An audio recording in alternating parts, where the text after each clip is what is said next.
2026 बाबा के महावाक्य। मीठे बच्चे, आत्म अभिमानी भाव। चलते फिरते उठते बैठते यही अभ्यास करते रहो तो तुम्हारी बहुत उन्नति होती रहेगी।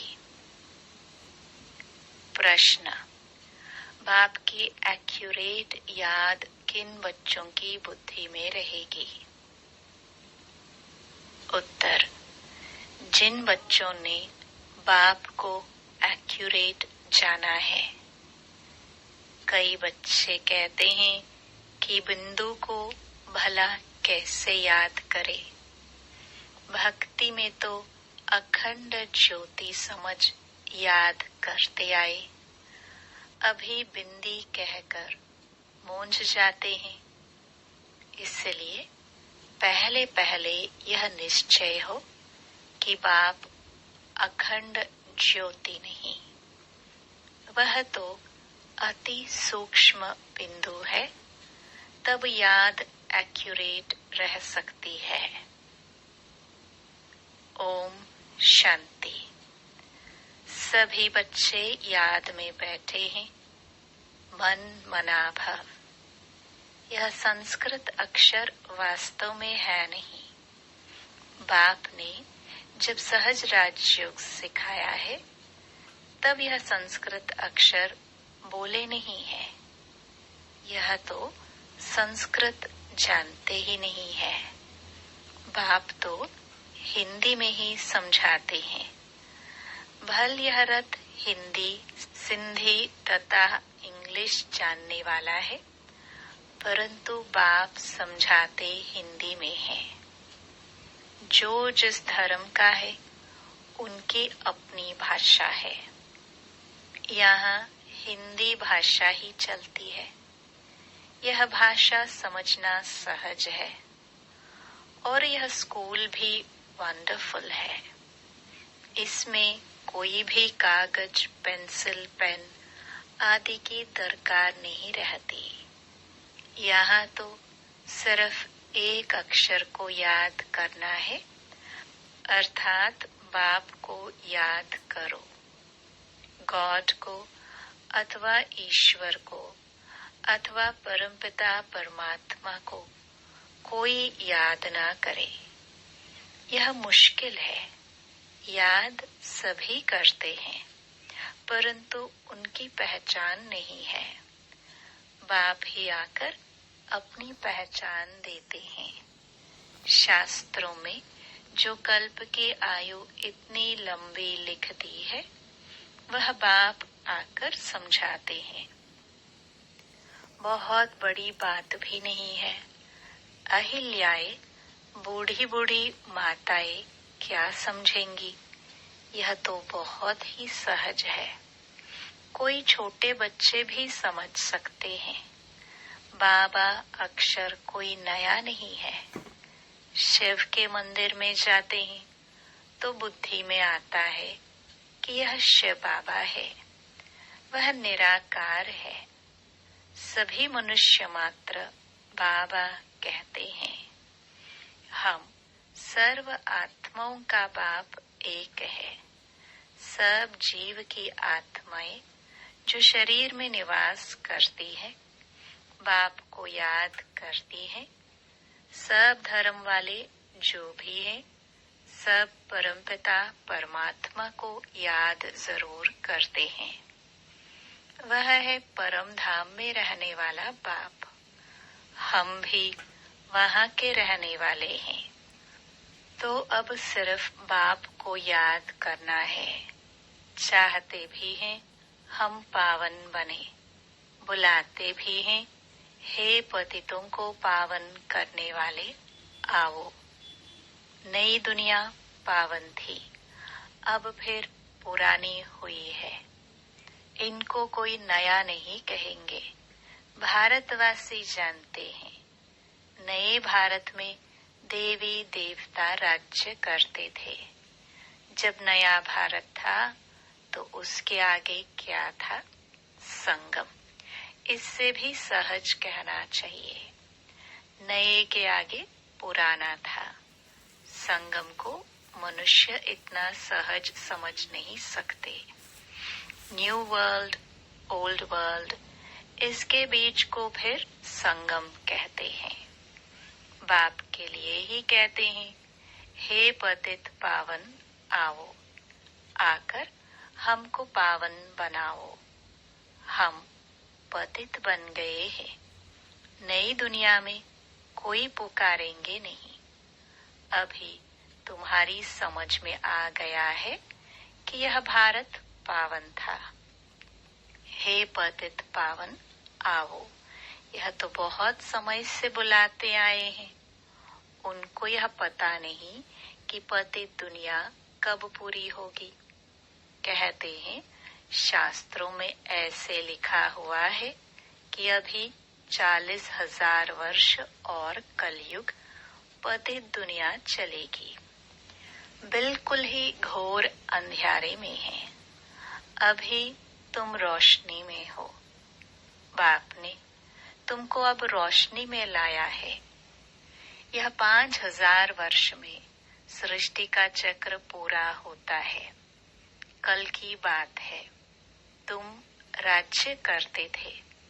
बरोबर इन लक्ष्मी नारायण का राज्य था, स्वर्ग था। पावन दुनिया में कोई उपद्रव आदि हो नहीं सकता। उपद्रव होता ही है रावण राज्य में।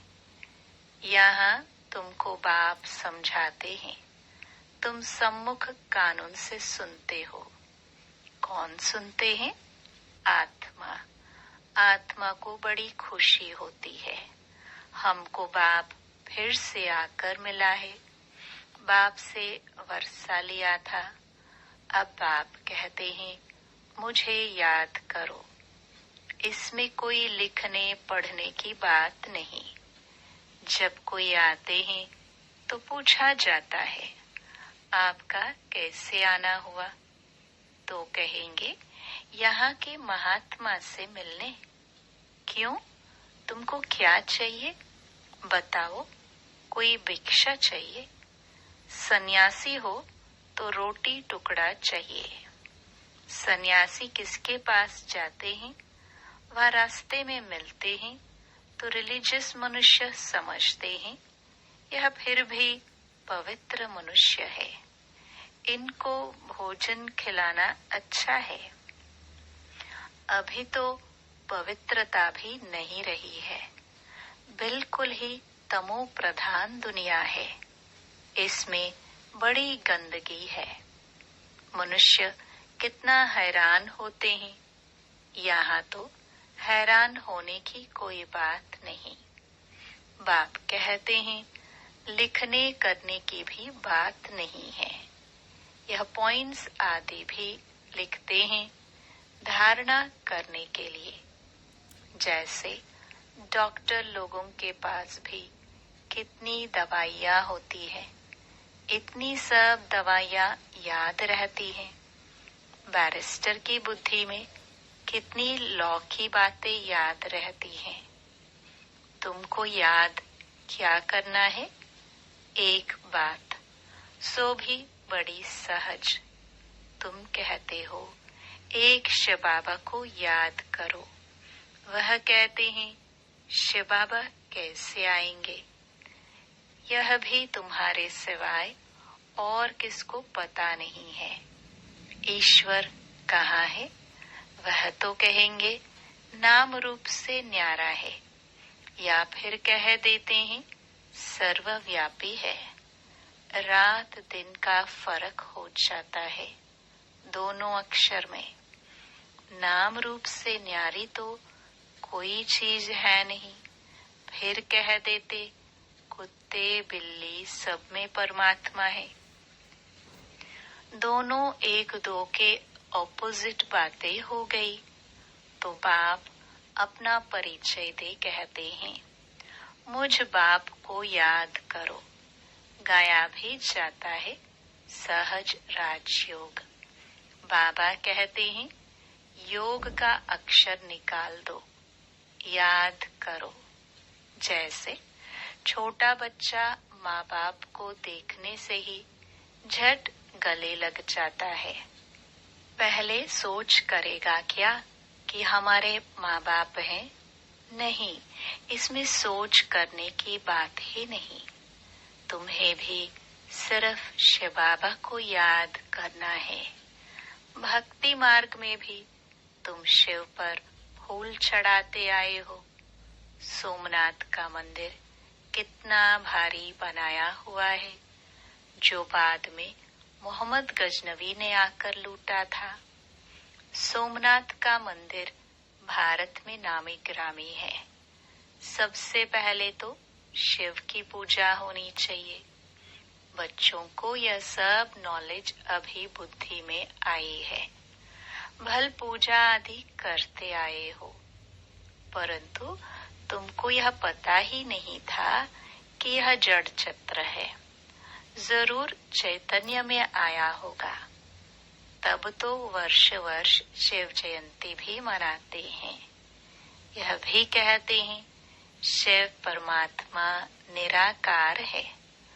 आत्मा जानती है हम भी निराकार हैं।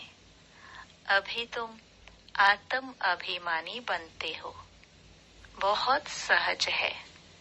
वह तो हमारा बाबा है, ज्ञान का सागर, सुख का सागर, पतित पावन है। उनकी बहुत महिमा है।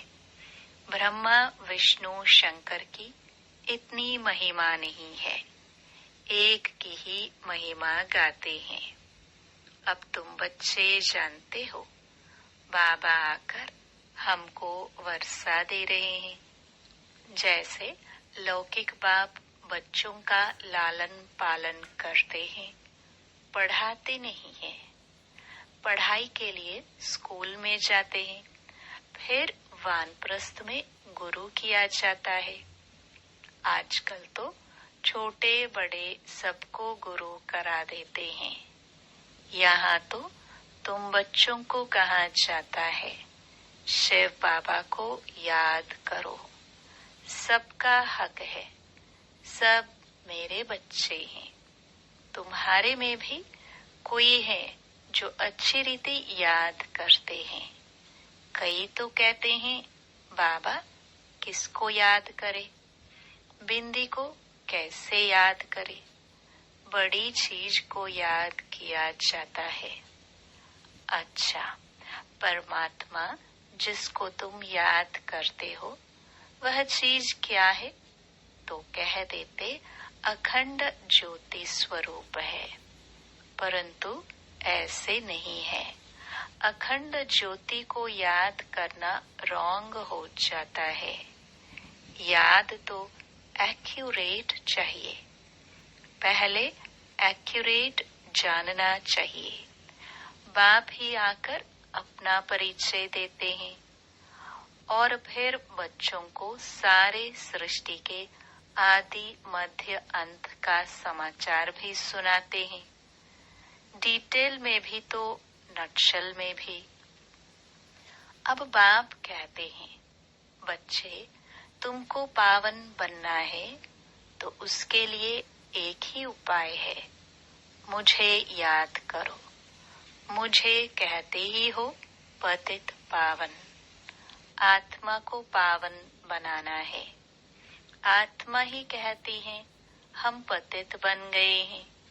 हम पावन थे, अब पतित हैं। सब तमो प्रधान है।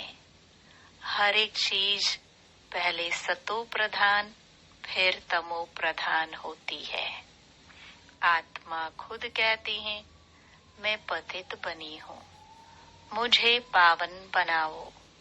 शांति धाम में पतित होते नहीं, यहाँ पतित हैं तो दुखी हैं। जब पावन थे तो सुखी थे। तो आत्मा ही कहती है हमको पावन बनाओ तो हम दुख से छूट जाए। तुम समझते हो आत्मा ही सब कुछ करती है। आत्मा ही जज बैरिस्टर आदि बनती है। आत्मा ही कहती है मैं राजा हूँ, मैं फलाना हूँ। अभी यह शरीर छोड़ दूसरा लेना है। इसको कहा जाता है आत्म अभिमानी। देह होते आत्म अभिमानी। रावण के राज्य में देह अभिमानी होते हैं। आत्म अभिमानी अभी ही बाप बनाते हैं। इस समय आत्मा पतित दुखी है तो पुकारती है, हे बाबा आओ।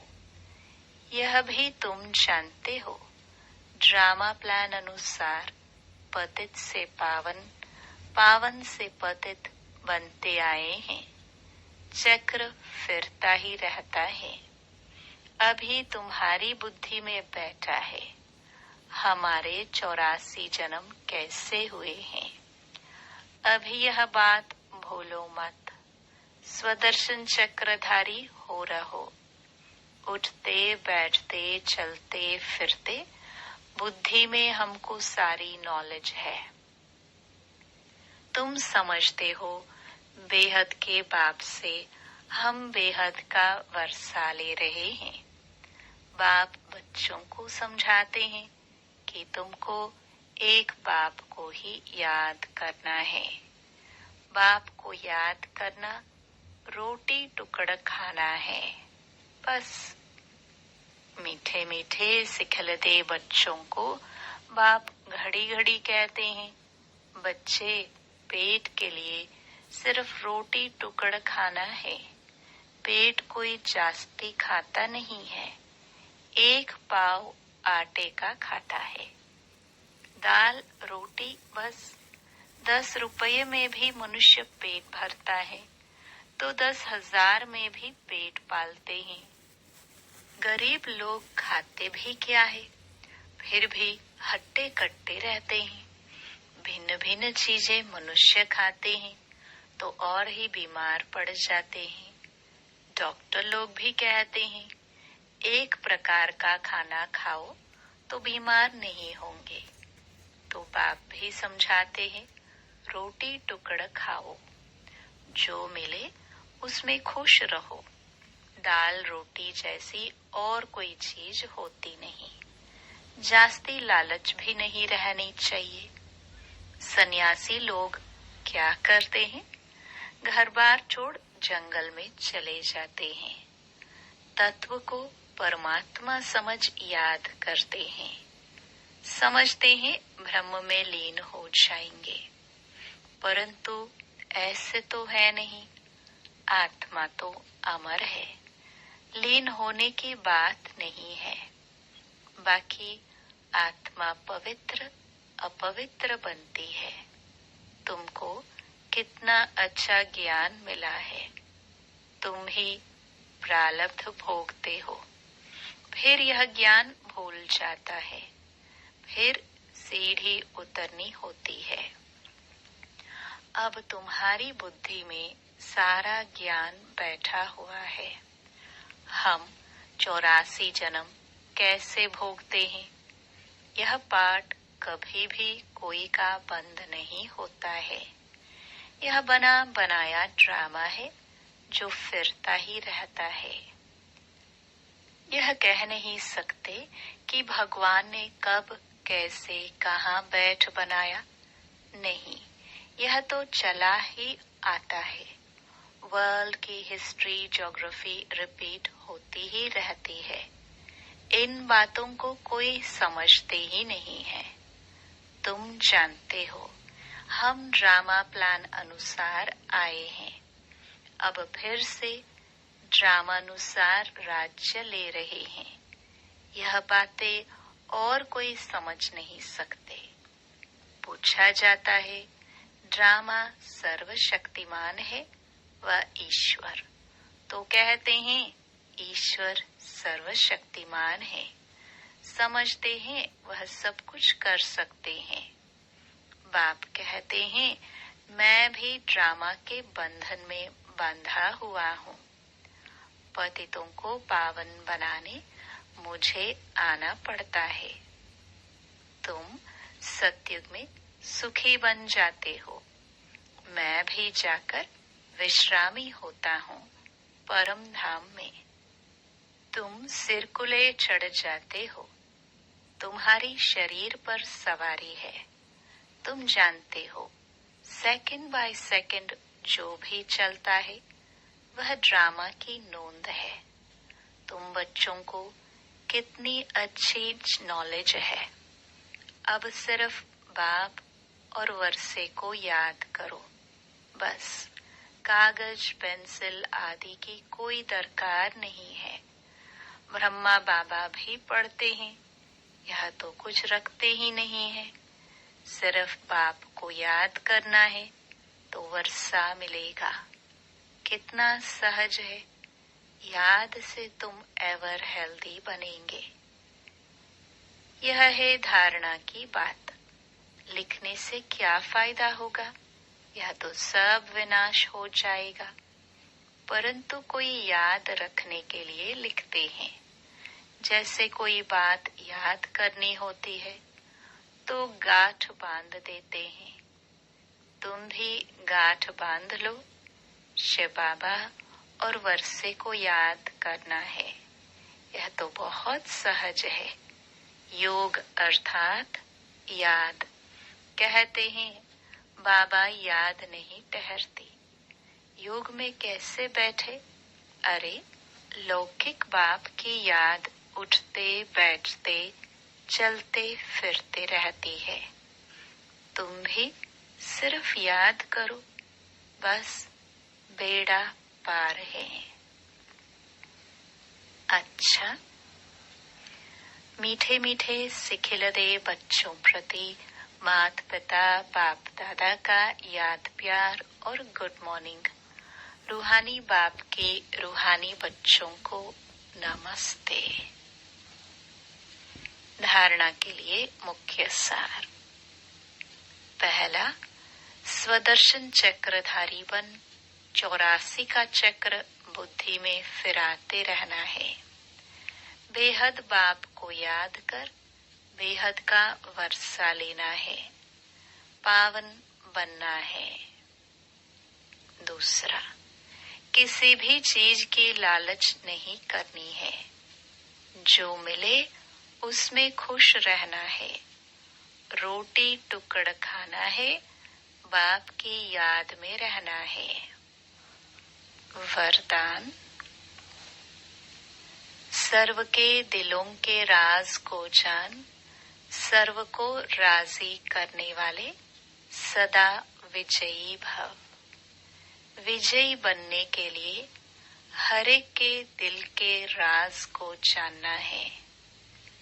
किसी के मुख द्वारा निकलने वाले आवाज से उसके दिल के राज को जान लो तो विजयी बन सकते हो। लेकिन दिल के राज को जानने के लिए अंतर्मुखता चाहिए। जितना अंतर्मुखी रहेंगे उतना हर एक के दिल के राज को जानकर उसे राजी कर सकेंगे। राजी करने वाले ही विजयी बनते हैं। स्लोगन। वैराग्य ऐसी योग्य धरनी है जिसमें जो भी फल डालेंगे वह फलीभूत अवश्य होगा। ये अव्यक्त इशारे सदा अचल अडोल एक रस स्थिति का अनुभव करो। सदा उमंग उल्लास में एक रस रहने के लिए जो भी संबंध में आते हैं, चाहे स्टूडेंट चाहे साथी, सभी को संतुष्ट करने की उत्कंठा हो। जिसको भी देखो उससे हर समय गुण उठाते रहो। सर्व के गुणों का बल मिलने से सदा काल के लिए उत्साह एकरस रहेगा। गुण ग्राही बनो। अवगुणों को देखते हुए भी नहीं देखो। ओम शांति। शांति।